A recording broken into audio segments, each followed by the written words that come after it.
नमस्कार दोस्तों, जैसा कि आपको ज्ञात होगा सीटेट 2023 के लिए सीडीपी पार्ट का कंप्लीट सिलेबस टॉपिक वाइज हम लोग देख रहे हैं और उस पर्टिकुलर टॉपिक से प्रीवियस ईयर में आए हुए प्रश्नों को भी डिटेल में देख रहे हैं। उसी के क्रम में आज हम लोग तीसरे टॉपिक की बात करेंगे जिसका नाम है मल्टी डायमेंशनल इंटेलिजेंस। दोस्तों, मैं आपसे रिक्वेस्ट करना चाहूंगा कि अगर आप चैनल पर पहली बार विजिट कर रहे हैं तो इसको सब्सक्राइब करते हुए बेल आइकन को जरूर प्रेस कर लीजिएगा। और अगर आप प्रीवियस ईयर सभी वर्षों के सब्जेक्ट वाइज सभी शिफ्टों के कंप्लीट पेपर सॉल्यूशन के साथ साथ सीटेट में पूछे जाने वाले सभी सब्जेक्ट्स के कंप्लीट पेडागोजी को डिटेल में पढ़ना चाहते हैं तो इस वीडियो के बाद इस वीडियो का डिस्क्रिप्शन चेक कर सकते हैं। चलिए दोस्तों, आज के इस महत्वपूर्ण वीडियो को शुरू करते हैं। आज का हमारा टॉपिक है मल्टी डायमेंशनल इंटेलिजेंस यानी बहुआयामी बुद्धि। ठीक है, चलिए, यह जो सिद्धांत है वो हार्वर्ड गार्डनर के द्वारा दिया गया था। इसमें स्पेशली उन्होंने 8 प्रकार के बुद्धि के प्रकार बताए थे। ठीक है, कितने? 8 प्रकार के। अन्य लोकल बुक्स में आपको कुछ कम या फिर कुछ अधिक मिल सकते हैं, लेकिन एनसीईआरटी से जो प्रमाणित है वो 8 प्रकार की बुद्धि ही है। इसलिए इस टॉपिक में हम लोग 8 प्रकार की बुद्धि के बारे में पढ़ेंगे जो कि हार्वर्ड गार्डनर ने दिया था। तो पहला ही प्रश्न ये बन जाता है कि बहुबुद्धि का सिद्धांत किसने दिया था? तो ये हार्वर्ड गार्डनर ने दिया था, बहुआयामी बुद्धि का सिद्धांत। ठीक है, मल्टी डायमेंशनल। चलिए, कौन कौन सी बुद्धि के प्रकार उन्होंने बताए थे? तो पहला उनके द्वारा जो प्रकार बताया गया था वो बताया गया था भाषाई बुद्धि, जिसे हम लोग लिंग्विस्टिक इंटेलिजेंस के नाम से जानते हैं। ठीक है, इसमें क्या होता है कि भाषा के उत्पादन एवं उपयोग का कौशल होता है। अब इसका मतलब क्या हुआ? उत्पादन, भाषा के 4 कौशल आपने पढ़ा होगा। कौन कौन सा? सुनना, बोलना, पढ़ना और लिखना। इसमें से आप लोग जानते होंगे कि 2 कौशल जैसे कि बोलना और लिखना, देखिए बोलना और लिखना ये दोनों कौशल उत्पादन कौशल के अंतर्गत आते हैं, और सुनना और पढ़ना ये दोनों कौशल जो है वो रिसेप्टिव स्किल के अंतर्गत आते हैं। ठीक है, तो यहाँ पर यही हमसे कहा गया है कि भाषाई बुद्धि उसमें पाई जाएगी जिसमें उत्पादन एवं उपयोग का कौशल होगा। यानी कि उत्पादन यानी भाषा को वो जनरेट कर रहा होगा, प्रोड्यूस कर रहा होगा और साथ ही साथ भाषा का प्रयोग कर रहा होगा। तो कैसे लोग भाषा का उपयोग करते हैं? तो आप लोग देखते होंगे वक्ता, जो राजनेता होते हैं वो भी भाषा का प्रयोग करते हैं। किस प्रकार से? आपको अपनी भाषाओं में एक तरीके से उलझा देते हैं। तो ये आप कह सकते हैं कि ये जो कौशल होता है वो वक्ता में होता है, लेखक में होता है। देखिए, लेखक जो होता है अपने लेखन शैली से आपको मंत्रमुग्ध कर देते हैं, और यही कौशल कवि में भी होता है। यानी कि भाषा का उत्पादन कर पाए, साथ ही साथ उस भाषा का प्रयोग कर पाए, ये कौशल जिसमें होगा उसे हम लोग, उसमें भाषाई बुद्धि पाई जाती है। ठीक है, तो ये कौन कौन से होते हैं? लेखक हो जाएगा, वक्ता हो जाएगा, कवि हो जाएगा, राजनेता हो जाएगा। ये सब कुछ भाषाई बुद्धि के धनी होते हैं, यानी कि इनमें भाषाई बुद्धि अधिक मात्रा में पाई जाती है। अगले प्रकार का बुद्धि है तार्किक गणितीय बुद्धि, जिसे अंग्रेजी में लॉजिकल मैथमेटिकल इंटेलिजेंस के नाम से जानते हैं। अब इसमें किस प्रकार के लोग आते हैं? तो देखिए, वैज्ञानिक चिंतन करने वाले, तार्किक कौशल एवं समस्या समाधान कौशल से संबंधित ये बुद्धि है। अब आपको नाम से ही स्पष्ट हो रहा होगा, तार्किक गणितीय बुद्धि का जब नाम ही है तो जाहिर सी बात है ऐसे लोगों में तार्किक क्षमता ज़्यादा होगी और गणितीय समस्याओं को हल करने का कौशल ज़्यादा होगा। ठीक है, तो वही बोला गया है वैज्ञानिक चिंतन, यानी क्रिटिकल थिंकिंग वो लोग कर पाएँ, क्योंकि क्रिटिकल थिंकिंग जो होता है, वैज्ञानिक चिंतन जो होता है वो क्या होता है? वो तर्कों पर आधारित होता है। इसके अलावा तार्किक कौशल तो होगा ही होगा, और समस्या समाधान कौशल गणितीय बुद्धि के अंतर्गत ही आएगा। ठीक है, तो ये बुद्धि किस प्रकार के लोगों में पाई जाती है? तो ये बुद्धि पाई जाती है वैज्ञानिक और गणितज्ञ में। ठीक है, वैज्ञानिक और गणितज्ञ में ये बुद्धि पाई जाएगी। ठीक है, चलिए बढ़ते हैं अगले बुद्धि के प्रकार की तरफ। अगला बुद्धि है दिशाई बुद्धि, जिसे हम लोग स्पेशियल इंटेलिजेंस के नाम से जानते हैं। स्पेशियल इंटेलिजेंस, तो देखिए ये बुद्धि जो है वह दृश्य बिंब का मतलब क्या होता है? इमेज होता है। क्या होता है? इमेज होता है, यानी दृश्य आप कह सकते हैं। एवं प्रतिरूप का मतलब क्या होता है? मॉडल होता है। निर्माण कौशल, यानी कि जिसमें इमेज को देख करके रिक्रिएट करने और मॉडल बनाने की क्षमता होगी, इस प्रकार की बुद्धि होगी, उसे हम लोग दिशाई बुद्धि कहते हैं। अब इमेज कैसे आप बनाते हैं? जैसे कि मान लीजिए घर का नक्शा बनाने के लिए आपने इंजीनियर को बोला, तो घर का नक्शा मान लीजिए कि आपका प्लॉट कुछ इस प्रकार से है, तो वो उसी में इसको एडजस्ट करेगा। यानी कि कौन सी दिशा में और कौन से जगह पर आपका कमरा होगा, कौन से जगह पर आपका वॉशरूम होगा, कौन से जगह पर आपका किचन होगा, वो सब कुछ क्या होता है? दिशा के अंतर्गत ही तो होता है, इसीलिए इसे दिशाई बुद्धि कहते हैं। और साथ ही साथ ये जो आपको एक मॉडल बना करके दिया जाता है आपके घर का, उसी को तो बोला जाता है प्रतिरूप। यानी कि ये जो बुद्धि है वो किस में पाएगी जाएगी। इसके अलावा आप ध्यान से समझिएगा, जो मूर्तिकार होते हैं वो लोग क्या करते हैं, मूर्ति बनाते हैं, तो ऐसा नहीं है कि यहाँ पर सर बनाया उसके बाद डायरेक्टली यहाँ पर पैर जोड़ देंगे, नहीं, बल्कि विशेष स्थान पर इनका पैर जुड़ेगा, यानी उनके धड़ के नीचे ही उनका पैर जुड़ेगा। तो ये सब स्थान विशेष से जुड़े हुए हैं। तो जो भी चीज़ स्थान विशेष से जुड़ी हुई हो, इमेज को रिक्रिएट करने की बात हो, मॉडल को रिक्रिएट करने की बात हो, वो सब कुछ दिशाई बुद्धि के अंतर्गत आएगा। अब देखिए कौन कौन से लोग इसमें आते हैं।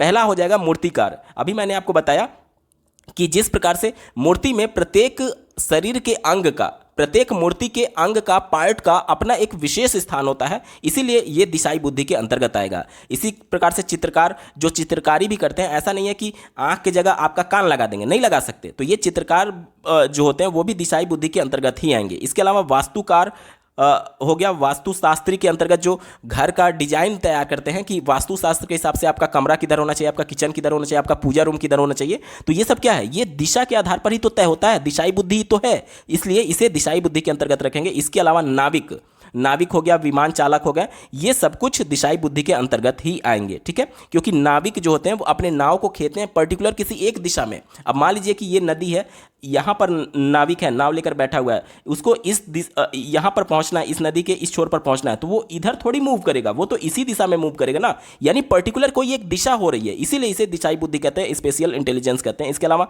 विमान चालक जो हवा में विमान को चला भी रहे हैं, तो उनको एक पर्टिकुलर एप्टीट्यूड एल्टीट्यूड बताया जाता है, उसी पर वो लोग विमान को कहीं ना कहीं मूव करते हैं, अपने हिसाब से कहीं भी विमान को नहीं ले जा सकते हैं, उनको जो इन्फॉर्मेशन दिया जाता है, जो सिग्नल दिया जाता है, उसी के अनुसार वो लोग उसको मूव कर रहे होते हैं, ठीक है। तो ये भी दिशा से संबंधित है, इसलिए ये भी दिशाई बुद्धि के अंतर्गत ही आएंगे, ठीक है।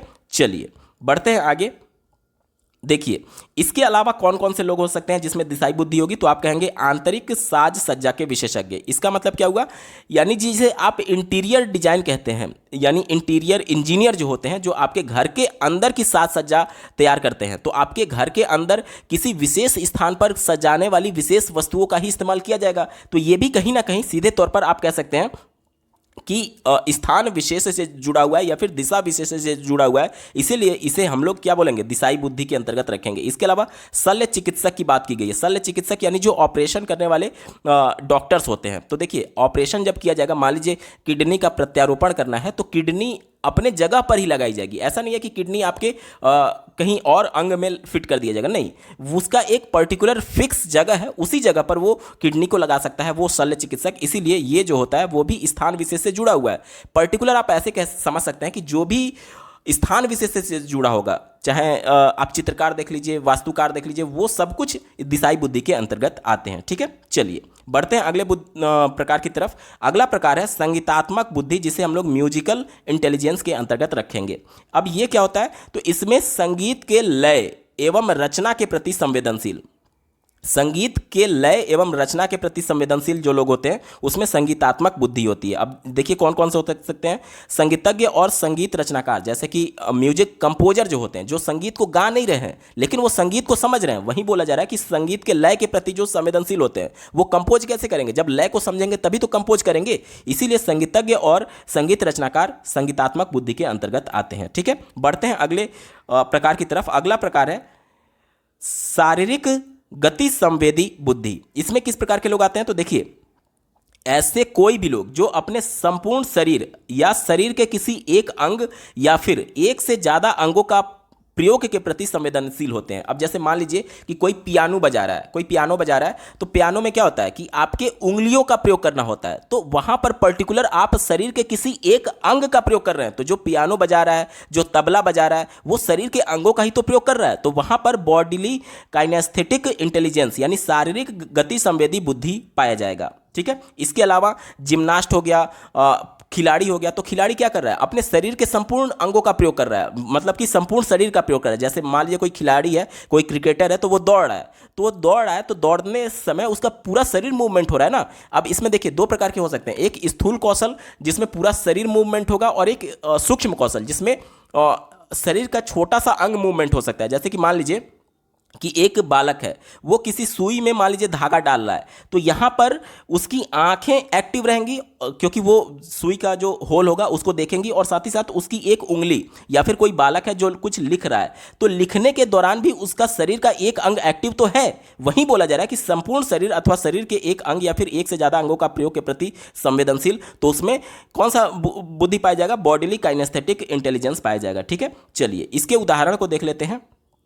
तो इसके जो उदाहरण के अंतर्गत आएगा, आप स्क्रीन पर देख पा रहे होंगे, इसमें आते हैं उदाहरण में धावक यानी जो दौड़ने वाले हैं, अभिनेता, ठीक है, उसके बाद से नर्तक, देखिए जो डांस कर रहा है वो भी अपने शरीर के अंगों का ही प्रयोग करके डांस करता है। इसके अलावा खिलाड़ी की बात कर ली जाए, जिम्नास्ट की बात कर ली जाए, शल्य चिकित्सक की बात कर ली जाए, तो वो भी इसमें आएंगे, क्योंकि शल्य चिकित्सक आप कंफ्यूज हो सकते हैं। देखिए कंफ्यूज मत होइएगा, शल्य चिकित्सक एक तो पोजीशन से भी जुड़ा हुआ है, स्थिति से भी जुड़ा हुआ है, साथ ही साथ जब वो ऑपरेशन करेगा तो शरीर के पर्टिकुलर किसी अंग का ही तो प्रयोग कर रहा है, अपने हाथों का ही तो प्रयोग कर रहा है ऑपरेशन करने में, तो इसीलिए इसे शल्य चिकित्सक को जो है वो बॉडीली काइनेस्थेटिक इंटेलिजेंस के अंतर्गत भी रखा जाएगा। ठीक है, यहां तक क्लियर। चलिए अब बढ़ते हैं अगले बुद्धि के प्रकार की तरफ। अगला बुद्धि का प्रकार है अंतर्वैयक्तिक बुद्धि, जिसे इंग्लिश में इंटरपर्सनल इंटेलिजेंस के नाम से जानते हैं। देखिए इंटर का मतलब होता है कि दूसरे के बारे में, और इंट्रा का मतलब होता है स्वयं के बारे में। तो इंटर का मतलब क्या हो गया? जो दूसरे व्यक्तियों के भावनाओं यानी इमोशंस, व्यवहारों एवं अभिप्रेरणाओं यानी मोटिवेशन के प्रति संवेदनशील होते हैं, यानी जो दूसरे को पढ़ सकें, जो दूसरे के व्यवहारों को पढ़ सके, भावनाओं को पढ़ सके, उनके इंटरनल मोटिवेशन को पढ़ सके, वो क्या होते हैं? वो इंटरपर्सनल इंटेलिजेंस को रखते हैं। अब इसके उदाहरण क्या क्या हो सकते हैं? देखिए राजनेता। अब राजनेता, जो लोग नेता होते हैं वो क्या करते हैं?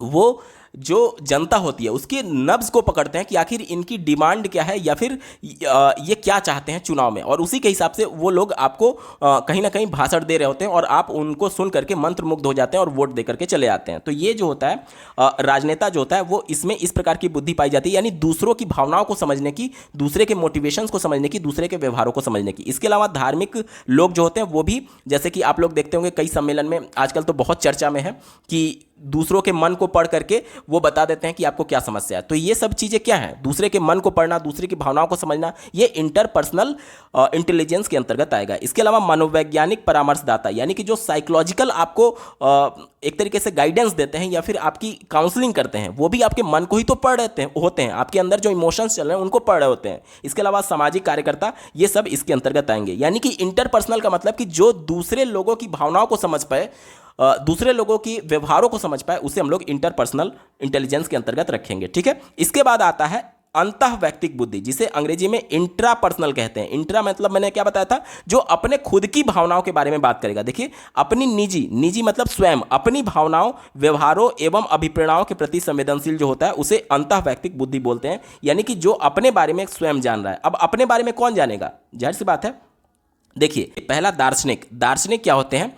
वो एक तरीके से आप कह सकते हैं कि अपने अंदर उनकी जो सच्चाई है, जैसे कि आप लोग विवेकानंद जी को दार्शनिक मानते, गांधी जी को दार्शनिक मानते थे, तो वो मनुष्य का उत्पत्ति किस प्रकार हुआ कि उन भगवान हमारे अंदर ही है, इस प्रकार की स्पिरिचुअल जो बातें होती है, यानी अपने अंदर की सच्चाई को जानना, अपने अंदर की भावनाओं को जानना। जब ये आप समझ लिए तो इंट्रा का मतलब ही तो होता है कि अपनी भावनाओं को समझना। इसके अलावा आध्यात्मिक नेता जो होते हैं, यानी कि आध्यात्म से जो जुड़े हुए हैं, दैवीय बातों से जो जुड़े हुए हैं, वो कहीं ना कहीं अपने भावनाओं पर कंट्रोल पा लेते हैं या फिर उसे समझ पाते हैं। तो इसे हम लोग किसके अंदर रखेंगे? इंट्रापर्सनल के अंतर्गत रखेंगे। इसके बाद से अंतिम जो बुद्धि का प्रकार होता है वो होता है प्राकृतिक बुद्धि। प्राकृतिक बुद्धि में क्या होता है? इसे हम लोग नेचुरलिस्टिक्स इंटेलिजेंस के अंतर्गत रखते हैं।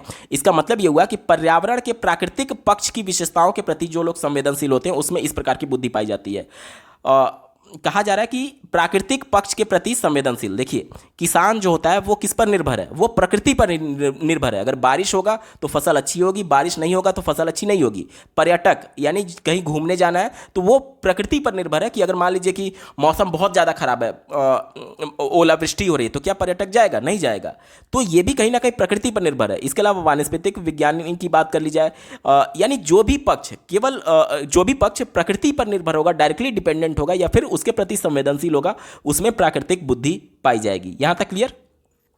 दोस्तों ये टोटल 8 प्रकार बुद्धि के हावर्ड गार्डनर ने बताए थे, लेकिन इनका आलोचना भी किया जाता है। आलोचना इस बात पर होता है कि इन्होंने जो बुद्धि का प्रकार बताया है ये बुद्धि का प्रकार नहीं बल्कि कॉमन सेंस है, क्योंकि ऐसा नहीं है कि एक बुद्धि का प्रकार किसी एक बालक में है तो वो दूसरा नहीं हो सकता, और दूसरा होगा तो उसे कॉमन सेंस बोला जाएगा, ना कि बुद्धि का प्रकार बोला जाएगा।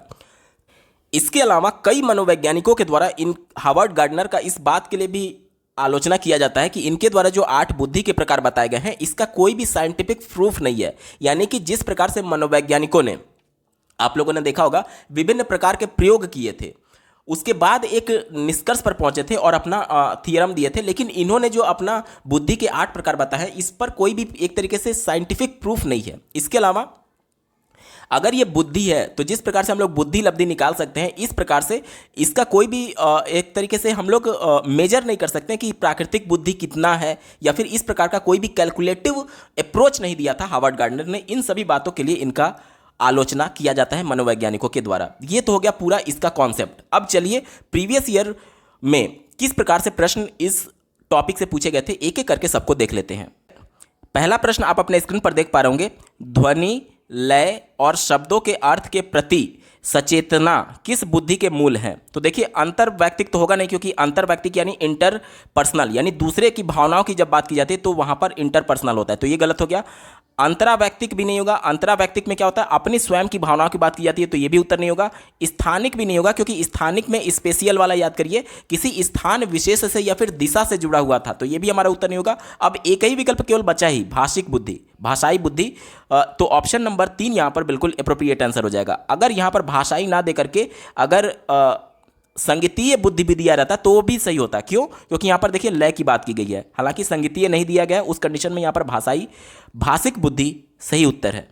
अगला प्रश्न आप अपने स्क्रीन पर देख पा रहे होंगे, निम्न में से किसने सामान्य बुद्धि के विचार को नकारा और बुद्धि के अनेक विशिष्ट संसाधन संक्रियाओं के पदों के रूप में परिभाषित किया?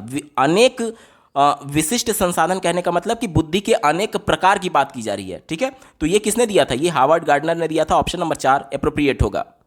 अगला प्रश्न आप अपने स्क्रीन पर देख पा रहे होंगे, किस प्रकार की बुद्धि कौशल उस कौशल की ओर संकेत करता है जो दूसरों के मनोदशाओं, स्वभावों और आशयों को पहचानता है तथा उन पर उपयुक्त प्रतिक्रिया देता है? दूसरों की बात की गई है, दूसरों की भावनाओं को समझने की बात की गई है, तो ये किस में होता है? ये इंटरपर्सनल में होता है। यहाँ पर आप अगर हिंदी वाला विकल्प देखेंगे तो ये उल्टा सीधा दिया गया है, इसलिए हम लोग इंग्लिश वाले की हेल्प लेंगे।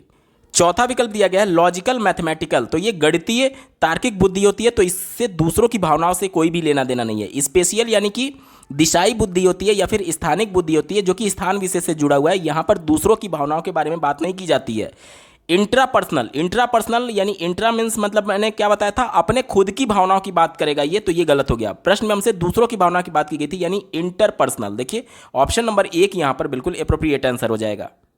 अगला प्रश्न पूछा गया था, नीता सभी प्रकार के जानवरों, पौधों, धातुओं और खनिजों की पहचान और उसका वर्गीकरण कर सकती है। हावर्ड गार्डनर के बहुबुद्धि सिद्धांत के अनुसार वह कौन सी बुद्धि का प्रदर्शन कर रही है? देखिए यहाँ पर जानवरों की बात की गई है, पौधों की बात की गई है, धातुओं की बात की गई है, तो और खनिजों की बात की गई है। ये सभी प्राकृतिक वस्तुएं हैं, ये सभी प्राकृतिक वस्तुएं हैं, तो ये प्रकृतिवादी बुद्धि को प्रदर्शित कर रही है। बाकी के विकल्पों पर अगर आप लोग चर्चा करेंगे, अंतःवैयक्तिक जिसे हम लोग इंट्रापर्सनल बोलते हैं, इंट्रापर्सनल अंतःवैयक्तिक में क्या होता है, मनुष्य अपने स्वयं के भावनाओं के बारे में बात करता है, तो ये विकल्प गलत हो गया। भाषाई बुद्धि जिसमें लैंग्वेज की बात की जाएगी, भाषा की बात की जाएगी, ठीक है, तो ये हमारा उत्तर नहीं होगा। अंतर्वैयक्तिक यानी कि इसे हम लोग क्या बोलेंगे, इंटरपर्सनल बोलेंगे, यानी दूसरे व्यक्तियों की बात की जाएगी, तो ये भी हमारा उत्तर नहीं होगा। यहां पर प्रकृतिवादी ऑप्शन नंबर 2 सटीक उत्तर है। अगला प्रश्न पूछा गया था, हावर्ड गार्डनर के बहुबुद्धि के सिद्धांत के अनुसार यदि कक्षा का कोई बच्चा सहकर्मी समूह के स्वभाव, सहकर्मी यानी कि उसके साथ काम करने वाला या फिर उसके ग्रुप में रहने वाला, तो ये दूसरे की स्वभाव की बात की जा रही है, इरादों और मनोदशाओं के प्रति उचित प्रतिक्रिया देने में सक्षम है, तो वह किस प्रकार की बुद्धि रखता है? ध्यान से समझिएगा, दूसरों के स्वभाव की जब बात की जाती है तो हमेशा इंटरपर्सनल होता है। यहां पर देखिए हिंदी वाले विकल्प को देख करके आपको कंफ्यूजन हो सकता है, इसलिए इंग्लिश वाले विकल्प का आप लोग हेल्प लीजिएगा। इसका उत्तर क्या हो जाएगा, इंटरपर्सनल। चलिए विकल्पों में चलते हैं। दिए गए विकल्प में देखिए ऑप्शन नंबर 3 में बात की गई है इंटरपर्सनल इंटेलिजेंस, ऑप्शन नंबर 3 सटीक जवाब हो जाएगा। बाकी के विकल्पों को अगर हम लोग बात करें तो बॉडीली काइनेस्थेटिक होगा नहीं, इंट्रापर्सनल अपने खुद की भावनाओं की बात करता है, म्यूजिकल में संगीतीय बुद्धि आती है, तो ये हमारा उत्तर नहीं होगा। ऑप्शन नंबर 3 यहां पर बिल्कुल एप्रोप्रिएट आंसर है।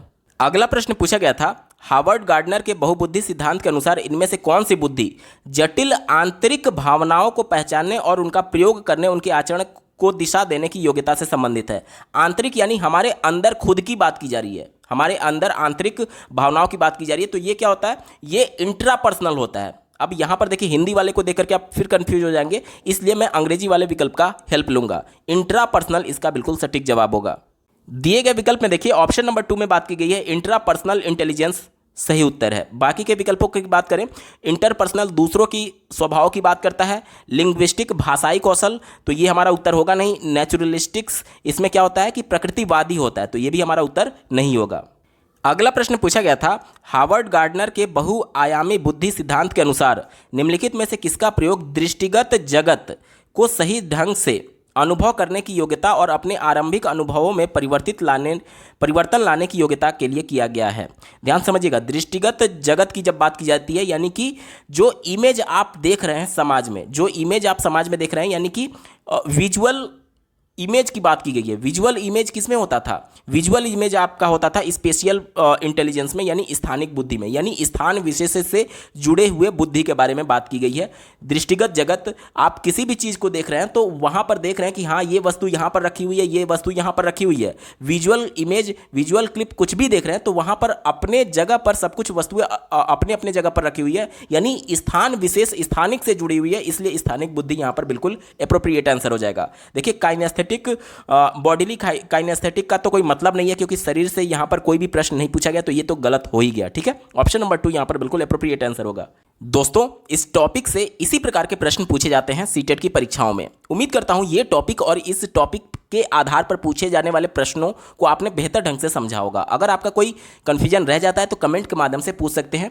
इसके साथ ही साथ अगर आप प्रीवियस ईयर सभी सब्जेक्ट्स के सभी शिफ्टों सभी वर्षों के कंप्लीट पेपर सॉल्यूशन के साथ साथ सभी सब्जेक्ट्स के कंप्लीट पेडागोजी को डिटेल में पढ़ना चाहते हैं तो इस वीडियो के बाद इस वीडियो का डिस्क्रिप्शन जरूर चेक करिएगा। और अगर आप चैनल पर पहली बार विजिट कर रहे हैं तो इसको सब्सक्राइब करते हुए बेल आइकन को प्रेस कर लीजिएगा। इस वीडियो को देखने के लिए आपका बहुत बहुत धन्यवाद। भगवान करे आपका दिन शुभ हो।